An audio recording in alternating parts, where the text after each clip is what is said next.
Assalamu alaikum, everybody. So today we are going to start with immunity. Immunity, ज़्यादा बड़ा chapter नहीं है. It's a pretty small chapter. Inshallah, I'm aiming that we complete this chapter by Tuesday or maximum by Wednesday. Actually, immunity एक ऐसा word है जो बहुत commonly सबने सुना हुआ होगा और हम लोग तो कोविड के ज़माने में सर्वाइव करके निकले हुए हैं तो vaccination and immunity all of that ये बड़ी कॉमन टर्म्स थी during the quarantine. So let's talk कि इम्यूनिटी एग्जैक्टली होती क्या है या इम्यून सिस्टम हमारे पास जो बॉडी में होता है वो किस चीज़ के लिए रिस्पॉन्सिबल होता है. ऑब्वियसली हम एक इन्वायरमेंट पे रह रहे हैं. हमारे इन्वायरमेंट में हमारे इर्द गिर्द हजारों किस्म के बैक्टीरिया हैं, हजारों किस्म के पैथोजेंस हैं which can be viruses, which can be bacteria, which can be any fungi which are harmful. तो हम हर वक्त अपनी इन्वायरमेंट से एक्सपोज्ड हैं और हमारे पास बहुत सारी ओपनिंग्स भी हमारी बॉडी में जिसके थ्रू ये पैथोजेंस या ये बैक्टीरिया इन्वेड कर सकता है और हमारी बॉडी को हार्म कर सकता है. तो अगर हमारी बॉडी इतनी वल्नरेबल हो कि अपने आप को प्रोटेक्ट ना कर सके, डिफेंड ना कर सके अगेंस्ट दीज पैथोजेंस, तो हमारे तो फिर बहुत ज्यादा क्या कहते हैं हमारी बॉडी वीक हो जाएगी, हमारी body prone to attacks and infection हो जाएगी and this is something that our body does not want. So हमारे पास हमारी बॉडी में एक इनबिल्ट डिफेंस सिस्टम होता है to protect it against diseases. So immune system is the body's internal defense system or the internal defense mechanism. And immunity, आप जब immunity बना लेते हो किसी चीज के अगेंस्ट या किसी डिजीज के अगेंस्ट, तो उसको हम कहते हैं that you are protected from that disease. For example vaccination. अब बचपन में सब बच्चों की होती है वैक्सीनेशन और अभी आगे चल के जब हम पूरा इम्यून सिस्टम पढ़ लेंगे तो हम बहुत डिटेल में डिस्कस भी करेंगे वैक्सीनेशन और वैक्सीनेशन से हम किस तरह से इम्यूनिटी अपनी डेवलप कर रहे होते हैं. बट चिकन पॉक्स की वैक्सीनेशन लगती है, मीजल्स की वैक्सीनेशन लगती हैं, रुबेला की वैक्सीनेशन लगती है, कोविड की हमें वैक्सीनेशन लगी हुई हैं. फिर हमारे पास पोलियो के ड्रॉप्स एक तरीका होता है to build immunity resistance against polio. तो हमारे पास बेसिकली हमारी बॉडी को हम कभी कभी एक तो हमारी बॉडी में इंटरनल नेचुरल डिफेंस मैकेनिज्म है जिसको हम स्टडी करेंगे किस तरह से बॉडी अपने आप को, बॉडी के सेल्स जो हैं वो इन्वॉल्व होते हैं in defending itself or protecting itself from pathogenic attack. अच्छा, पैथोजेनिक वर्ड मैं कॉमनली यूज कर रही हूँ इस चैप्टर में. तो पैथोजेनिसिटी क्या होती है? पैथोजेनेसिटी इज बेसिकली एक वर्ड होगा पैथोजेनेसिटी और एक वर्ड होगा पैथोजन. ठीक है. Pathogenicity is the disease causing ability and pathogen is the disease causing organism. For example हमारे पास सारे जो बैक्टीरिया हैं वो हार्मफुल बैक्टीरिया नहीं होते. बहुत से बैक्टीरिया हमारी सर्फेस ऑफ द स्किन पे सर्वाइव कर रहे होते हैं. हमारी स्किन पूरी कवर्ड होती है एक बैक्टीरिया की लेयर से जो कि हमारे पास एक सिम्बायोटिक रिलेशनशिप में, एक म्यूचुअलिस्टिक रिलेशनशिप में, ये कुछ फायदा वो बैक्टीरिया हमें पहुंचा रहे होते हैं और कुछ फायदा वो हमारी बॉडी से ले रहे होते हैं. वो हमारे पूरे स्किन पे फैले हुए होते हैं. उसी तरह से हमारी गट में बैक्टीरिया होता है. ठीक है. तो ऐसा नहीं है कि सारे बैक्टीरिया हमारी बॉडी के लिए टॉक्सिक हैं, सारी बैक्टीरिया हमें डिजीज कॉज करेंगे, लेकिन हाँ कुछ ऐसे बैक्टीरिया, कुछ ऐसे क्या कहते हैं माइक्रो ऑर्गेनिजम्स होते हैं जो हमारे लिए हार्मफुल होते हैं. वो क्यों हार्मफुल होते हैं? क्योंकि वो certain toxins, certain chemicals, certain reactions हमारी बॉडी में कॉज करवा सकते हैं जिसकी वजह से हमें डिजीज हो सकती है, इन्फेक्शन हो सकता है. वो माइक्रो ऑर्गेनिजम्स जिनके पास ये डिजीज कॉजिंग एबिलिटी होती है वो पैथोजेंस होते हैं. So pathogen is an organism, pathogenicity is an ability. एक ऑर्गेनिज्म के पास अगर पैथोजेनेसिटी है, अगर वो डिजीज कॉजिंग एबिलिटी रखता है, तो वो पैथोजन बुलाया जाएगा. Are we clear on pathogenicity and pathogen? ये दोनों टर्मिनोलॉजीज क्लियर हैं क्योंकि ये बहुत ज्यादा फ्रीक्वेंटली यूज टर्मिनोलॉजीज होने वाली है इस चैप्टर में. Are we clear on this? Any question so far?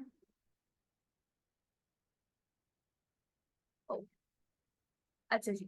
Immune system, immunity, pathogenicity, pathogen, ये चार टर्मिनोलॉजीज हमने अभी डिस्कस कर लिया. अच्छा, हमारे पास बॉडी का क्या हर सेल एक डिफेंस सिस्टम का पार्ट होता है या वो डिफेंस मैकेनिज्म कर रहा होता है? नहीं. कुछ सेल्स होती हैं जो कि हमारा इम्यून सिस्टम बना रहे होते हैं, और जो main type of the cells which are predominantly involved in our body's immune system, in our defense mechanism, they're our WBCs. और WBCs की जो प्रॉपर बायोलॉजिकल टर्मिनोलॉजी है वो क्या है, ल्यूकोसाइट्स है। ठीक है, अब हमारे पास WBCs डिफरेंट टाइप्स के होता है। जैसे हमने आरबीसी पढ़ा था अभी ट्रांसपोर्ट के चैप्टर में, आरबीसी हमने एक ही तरह का पढ़ा हुआ है, आरबीसी की हमने फर्दर कैटेगराइजेशन फर्दर टाइप्स नहीं पढ़ी। बट WBCs हमारे जो ल्यूकोसाइट्स है उनकी कैटेगराइजेशन होती है, डिफरेंट टाइप की WBCs होते हैं और उनके डिफरेंट रोल्स होते हैं, और ये सब कुछ हम इस चैप्टर में कवर करने वाले हैं। हमारे पास तीन कैटेगरीज मैंने आपके सामने लिखी हुई हैं। एक कैटेगरी है फैगोसाइट्स, एक कैटेगरी है लिम्फोसाइट्स और एक कैटेगरी है others. We are majorly concerned with phagocytes and lymphocytes for this chapter। ठीक है, हमारे पास ये जो डिविजन हुई हुई है, ये जो क्लासिफिकेशन हुई हुई है, ये जो कैटेगराइजेशन हुई हुई है, ये on the basis of their function, on the basis of their role which they are performing in the defence mechanism, उसकी बेसिस पे हुई हुई है। फैगोसाइट्स, फैगोसाइट्स में हमारे पास कौन से WBCs आते हैं? फैगोसाइट्स में हमारे पास न्यूट्रोफिल्स और मोनोसाइट्स आते हैं। अच्छा, आप लोग नोटिस कर रहे होंगे कि मैंने मोनोसाइट्स के बाद एक वो डाला हुआ है, क्या कहते हैं, स्लैश डाला हुआ है और मैक्रोफेजेस लिखा हुआ है। मोनोसाइट्स और मैक्रोफेजेस में बहुत छोटा सा फर्क होता है, but it's a very important difference. Monocytes हमारे पास immature, not properly matured cells होती हैं। जब ये कंप्लीटली मैच्योर हो जाते हैं और ये डीप टिश्यूज में जाके या ऑर्गन्स में जाके इम्बेड हो जाते हैं, तो ये मैक्रोफेजेस बनते हैं। यानी मैक्रोफेजेस हमारे पास मैच्योर फॉर्म ऑफ मोनोसाइट्स है। जब ये इमेच्योर है तो मोनोसाइट, जब मैच्योर हो गया तो मैक्रोफेज। हमारे पास neutrophils or monocytes slash macrophages are involved in a process which we all are familiar with, which is phagocytosis। और आज की क्लास का जो मेन हमारा टारगेट या सब टॉपिक टू कवर है वो phagocytosis ही है। हम वो वाला चंक इंशाल्लाह by the end of this class complete कर लेंगे। हमारे पास phagocytes का क्या रोल है? that they are involved in the phagocytosis part of the defense mechanism। इनका रोल है phagocytosis परफॉर्म करना। अब आ जाते हैं लिम्फोसाइट्स। लिम्फोसाइट्स में भी हमारे पास दो तरह के लिम्फोसाइट्स हैं, B lymphocytes and T lymphocytes. ठीक है, बी लिम्फोसाइट्स में हमारे पास दो लिम्फोसाइट्स बी लिम्फोसाइट्स की फर्दर कैटेगराइजेशन में आता है। अभी बहुत मुश्किल शायद लग रहा हो कि इतने सारे नाम है, लेकिन हर लिम्फोसाइट का जब हम रोल पढ़ेंगे आगे जाके आने वाली क्लासेस में तो ये क्रिस्टल क्लियर हो जाएगा आप लोगों को, तो बिल्कुल घबराने की जरूरत नहीं है। लिम्फोसाइट्स में we have B lymphocytes and we have T lymphocytes. ठीक है, बी लिम्फोसाइट्स दो तरह के होते हैं, प्लाज्मा सेल्स और बी मेमोरी सेल्स। ठीक है, प्लाज्मा सेल्स क्या करते हैं पूरा हम मैकेनिज्म डिटेल में पढ़ेंगे, बट अभी के लिए इंट्रो के लिए दे प्रोड्यूस एंटीबॉडीज। एंटीबॉडीज सबने सुना होगा, एंटीबॉडीज क्या करती हैं, एंटीबॉडीज किस तरह से हमें प्रोटेक्शन फराहम करती हैं अगेंस्ट एंटीजेंस या फॉरेन पार्टिकल्स या पैथोजेंस। अब उसको भी ग्रेटली डिस्कस करेंगे। एंटीबॉडीज बेसिकली आप ऐसे समझ लो कि आपने एक गार्ड रखा है अपने घर में, जो हर किस्म के क्या कहते हैं, उसने अगर कोई चोर देख लिया या उसने कोई इस तरह का इंसान देख लिया विच इज हार्मफुल और who can you know who is dangerous to enter in your house, उसके पास ना वो बस लाठी पकड़ के उसके पीछे पड़ जाएगा। ठीक है, तो एंटीबॉडीज ये करती हैं कि वो मार मार के हमारे एंटीजेंस को भगाती है। किस तरह से, कैसे, we will understand those things. Memory cells, अच्छा, एक चीज सुनी होगी आप लोगों ने कि वैक्सीनेशन करवा लो इम्यूनिटी बन जाएगी, लाइफ लॉन्ग बन जाएगी और फिर वो डिजीज नहीं होगी। या चिकन पॉक्स के लिए तो बहुत कॉमनली सुना होगा कि एक दफा तो जिंदगी में चिकन पॉक्स होगी और एक दफा जब हो जाएगी तो उसके बाद कभी नहीं होगी। क्यों नहीं होगी? क्योंकि चिकन पॉक्स एक वायरस की वजह से कॉज करती है। एक वायरस हमारी बॉडी में एंटर करता है जो कि हमें बेसिकली चिकन पॉक्स की डिजीज कॉज करता है। उस वायरस के अगेंस्ट हमारा जो इम्यून सिस्टम है वो एंटीबॉडीज प्रोड्यूस करता है उस वायरस को खत्म करने के लिए, उस वायरस को डिफीट करने के लिए। जहां पर हमारा इम्यून सिस्टम एंटीबॉडीज प्रोड्यूस कर रहा है अपने फॉरेन पार्टिकल से, अपने पैथोजन से लड़ने के लिए, उसको डिफीट करने के लिए, वहीं पर वो एक एफिशिएंट काम करेगा कि वो मेमोरी बना लेगा। फॉर एग्जाम्पल हम कहते okay, let's not go into much detail that way. Memory बना लेगा, मेमोरी बनाने से क्या फायदा होगा? उसके बीमारी थी, बीमारी खत्म हो गई, लेकिन मेमोरी सेल्स आपके ब्लड का पार्ट रहेंगे ताकि फिर से वो पैथोजन आए। तो पूरा जो इम्यून सिस्टम का लंबा चौड़ा प्रोसेस है कि एंटी पे हमारे पास पहले ये वाला प्रोसेस होगा, फिर ये होगा, फिर उसके बाद एंटीबॉडीज प्रोड्यूस होगी और फिर एंटीबॉडीज प्रोड्यूस होकर उस एंटीजन से लड़ेंगी। ये एक लंबा प्रोसेस है एंटीबॉडीज को प्रोड्यूस करवाना, राइट? पूरा लंबा चौड़ा करना। अगर मेमोरी सेल्स होंगे वो फौरन से आइडेंटिफाई कर लेंगे कि यार इस वाले को, फॉर एग्जांपल आपने पहले आपने कोई सस्पिशियस किस्म का शख्स आपके घर के गार्ड ने देखा और फिर उसने उससे क्या कहते हैं अपने आप को आपको प्रोटेक्ट कर लिया उस शख्स से। अगर वही शख्स उसको फिर से नजर आएगा जिसने पहले कोई डेंजर, पहले कोई हार्म कॉज किया हुआ होगा, वो फौरन से उस शख्स को पहचान लेगा और उसके पीछे पड़ जाएगा कि यार ये तो पहले भी नुकसान कॉज कर चुका है, इसको फौरन से मार भगाओ। सो मेमोरी सेल्स का रोल क्या होता है कि हमारे पास ये मेमोरी डेवलप कर लेते हैं और ये इंश्योर करते हैं कि फिर से अगर वही फॉरेन पार्टिकल आए तो वो फॉरेन से डिफेंस मैकेनिज्म को ट्रिगर कर दे। पूरा हमारे पास लंबा चौड़ा जो प्रोसीजर है from the start till the end वो रिपीट ना हो। फिर टी हेल्पर सेल्स होते हैं, टी किलर सेल्स होते हैं। दो तरह के टी सेल्स होते हैं, हेल्पर सेल और किलर सेल। इनका भी रोल हम आगे चलते हुए पढ़ेंगे। और फिर इन दोनों के अपने अपने मेमोरी सेल्स होते हैं ताकि इनका जो भी रिस्पेक्टिव एंटीजन था जिसको उन्होंने पहले डिफीट किया हो, अगर वो फिर से एंटर हो जाए सिस्टम में तो वो इसको फौरन से आइडेंटिफाई कर लेंगे मेमोरी सेल्स और इम्यून रिस्पॉन्स ट्रिगर कर लें।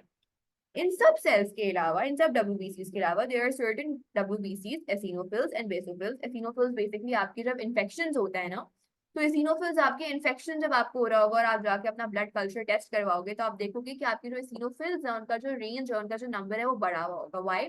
Because eosinophils are responsible to combat infections. Eosinophils, basophils are not part of your syllabus in much detail, so we will not discuss them. Anyways, यहाँ तक clear है? बहुत जल्दी तो मैं नहीं गई। कोई क्वेश्चन, कोई चीज जो मुझे रिपीट करनी हो आप लोगों के लिए? Is it clear so far? अच्छा जी, ये तो हमने जो क्लासिफिकेशन की ल्यूकोसाइट्स की वो on the basis of functionality कर ली। जी जी, हम बिल्कुल अभी ये तो मैं बिल्कुल ब्रीफ सा इंट्रोडक्शन दे रही हूँ। हम phagocytosis, production of antibodies and memory cells, ये हम लोग सारी चीजें पढ़ेंगे आपके आगे चल के। अच्छा जी, अभी हमने जो WBCs की क्लासिफिकेशन की थी वो किस बेसिस पे की थी? उनके रोल, उनकी functionality in the defence mechanism की बेसिस पे की थी, राइट? फैगोसाइट्स हमारे पास क्या थे? न्यूट्रोफिल्स और मोनोसाइट्स स्लैश मैक्रोफेजेस। वो क्या कर रहे थे? वो फैगोसाइटोसिस परफॉर्म कर रहे थे। फिर हमारे पास लिम्फोसाइट्स थे, बी सेल्स और टी सेल्स। उनका फंक्शन मैंने क्या बताया था कि एंटीबॉडी प्रोडक्शन होगी, एंटीबॉडी प्रोडक्शन होगी तो अच्छा, उनका एक डिटेल फंक्शन है बी सेल्स और टी सेल्स का अपना अपना अलग अलग। तो जब हम उन पर आएंगे हम तब उनकी फंक्शनैलिटी को इन ग्रेट डिटेल पढ़ेंगे। एक और तरीका है ल्यूकोसाइट से WBCs को डिस्टिंग्विश करने का, वो on the basis of there appearance है कि वो दिखाई कैसे देते हैं। पहले हमने क्या पढ़ा था कि वो काम क्या करते हैं। अब एक और तरीका है उनको कैटेगराइज करने का कि वो दिखाई कैसे देते हैं, उनकी अपीयरेंस कैसी है। So for that, I'll show you a diagram. Okay. आप इस डायग्राम में नोटिस कर रहे होगे कि ऊपर वाले जो हमारे WBCs हैं, ठीक है, उनमें कुछ बॉल्स जैसे, रेजन्स जैसे, ग्रेन्स जैसे स्ट्रक्चर्स हैं, राइट? न्यूट्रोफिल, बेसोफिल, एसिनोफिल में इनके साइटोप्लाज्म में देयर आर ग्रैन्यूल्स, करेक्ट? तो हमारे पास ग्रैन्युलोसाइट्स वो 3 WBCs होते हैं, neutrophil, basophil, eosinophils, which have granules in their cytoplasm. अच्छा, अब एक और चीज भी नोटिस कर रहे होगे, वो ये कि न्यूट्रोफिल हो गया, बेसोफिल हो गया, एसिनोफिल हो गया और इवन मोनोसाइट हो गया, ये इनका न्यूक्लियस है। इफ यू वुड नोटिस, इन चारों का जो न्यूक्लियस है that's a lobed nucleus, circular nucleus नहीं है, लोब, लोब्ड सा है, ठीक है? तो हमारे पास eosinophil, basophils, neutrophils and monocytes, they have lobed nuclei, ठीक है? On the contrary, ये हमारे पास एक ग्रैन्युलोसाइट्स हैं। ए का मतलब इंग्लिश में होता क्या है, अगर किसी भी चीज के आगे ए लग जाए तो उसका मतलब है कि वो चीज प्रेजेंट नहीं है, there is a lacking of it, there is an absence of it. ए अगर किसी चीज के आगे आ जाए तो इसका मतलब है कि उस चीज की एब्सेंस है। फॉर एग्जाम्पल, ए ग्रेन्युलोसाइट्स का मतलब है granules are absent in the cytoplasm. उसी तरह से एसेक्सुअल का मतलब क्या है कि सेक्सुअल रिप्रोडक्शन का मेथड एब्सेंट है, in the absence of sexual reproduction asexual reproduction होती है। फॉर एग्जांपल, ए पॉलिटिकल होना, ए पॉलिटिकल का मतलब क्या होता है कि कोई पॉलिटिकल ओपिनियन ना होना, राइट। सो ए जहां पर भी आ जाता है इंग्लिश लैंग्वेज में, that is basically the lack of something. Okay, so हमारे पास ए ग्रैन्युलोसाइट्स वो होते हैं जिनके पास, जिनके साइटोप्लाज्म में कोई ग्रैन्यूल्स या कोई आपको वेसिकल्स टाइप चीजें नजर नहीं आ रही होती हैं। और एक और चीज हमने आइडेंटिफाई की कि neutrophil, basophil, eosinophils and monocytes they have lobed nuclei. अगर हम बात करें लिम्फोसाइट्स की, ये हमारे पास plasma cell basically B cell का एक टाइप है, फिर टी लिम्फोसाइट है, नेचुरल किलर सेल आपका टी किलर सेल को कहते हैं। हमारे पास टी सेल्स और बी सेल्स क्या हैं, ये हमारे पास लिम्फोसाइट्स हैं। लिम्फोसाइट्स से हम क्या नोटिस कर रहे हैं, हम लार्ज स्फेरिकल न्यूक्लियस देख रहे हैं। ऑन द कॉन्ट्री ग्रैन्युलोसाइट्स में हम क्या देख रहे थे, एक लोब्ड न्यूक्लियस देख रहे थे, करेक्ट। अच्छा जी, इज दिस क्लियर सो फार कि अपीयरेंस के बेसिस पर हम किस तरह से डब्ल्यूबीसीज को रिकॉग्नाइज या कैटेगराइज कर सकते हैं। Granulocytes are those which have granules, agranulocytes are those which do not have granules.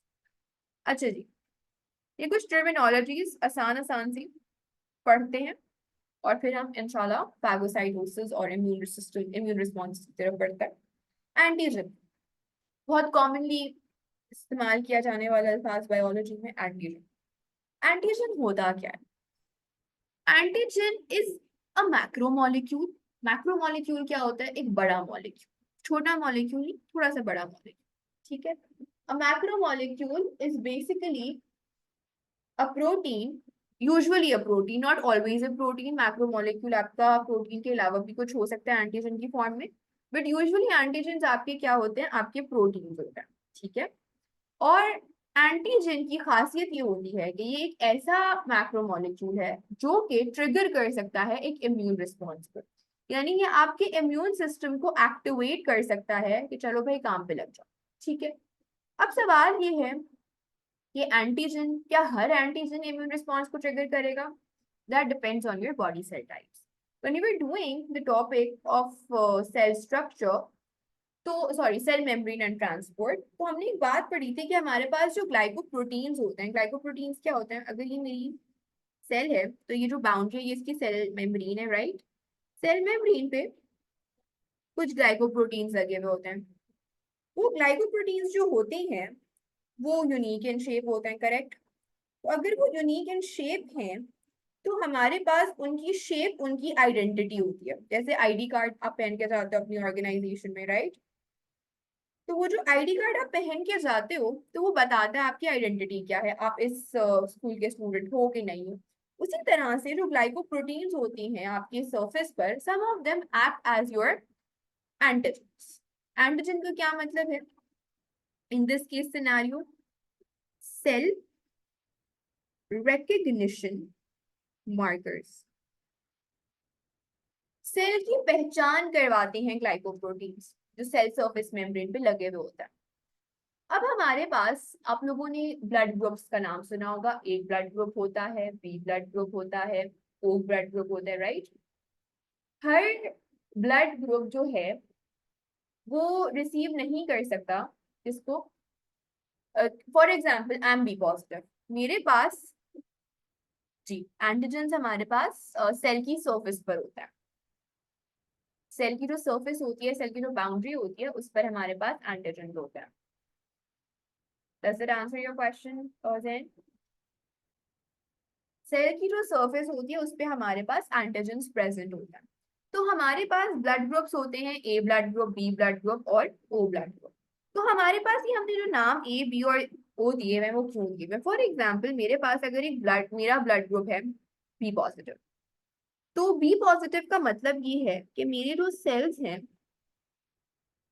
उनके ऊपर, उनकी सरफेस पे जो एंटीजन है वो एंटीजन बी है, सेल रिकग्निशन मार्कर। मेरी बॉडी को पता है कि मेरा जो ब्लड ग्रुप है, मेरी जो ब्लड टाइप है वो बी पॉजिटिव है, तो मेरे जो बॉडी के सेल्स हैं, मेरे जो बॉडी के ब्लड सेल्स हैं, उनके ऊपर क्या एंटीजन प्रेजेंट होगा? एंटीजन बी प्रेजेंट होगा। अगर किसी का ब्लड ग्रुप फॉर एग्जाम्पल ए है, तो उसके जो ब्लड सेल्स होंगे उसकी सरफेस पे कौन सा एंटीजन प्रेजेंट होगा? एंटीजन ए प्रेजेंट होगा। और ब्लड ग्रुप ओ है, तो ब्लड ग्रुप ओ पे बेसिकली हमारे पास कोई भी एंटीजन प्रेजेंट नहीं होता उनके ब्लड सेल्स पे। ये बेसिकली ब्लड सेल्स के ऊपर एंटीजन की बात हो रही है यहाँ पर।